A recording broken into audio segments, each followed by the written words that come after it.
Malacanang's reaction to Gutez's statement that the Aguada residence just across this building is another drop-off point for former Speaker Martin's alleged kickbacks? Kung meron pong ganitong talagang pangyayari, patunayan naman po at hindi naman po muli, hindi po makikialam ang Pangulo sa mga pag-iimbestiga na ito. Kaya po nag-create ng isang independent commission para po maging malaya ang pag-iimbestiga, kamag-anak, kaalyado, pinsan man, kapatid man, o anuman, lahat po ay dapat maimbestigahan kung dapat na maimbestigahan.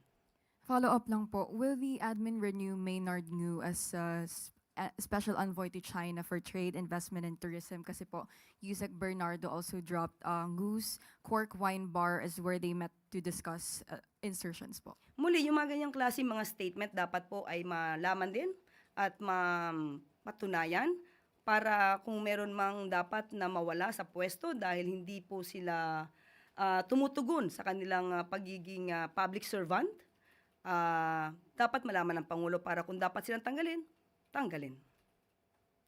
Sunod na tanong mula kay Tuesday New, Lizzie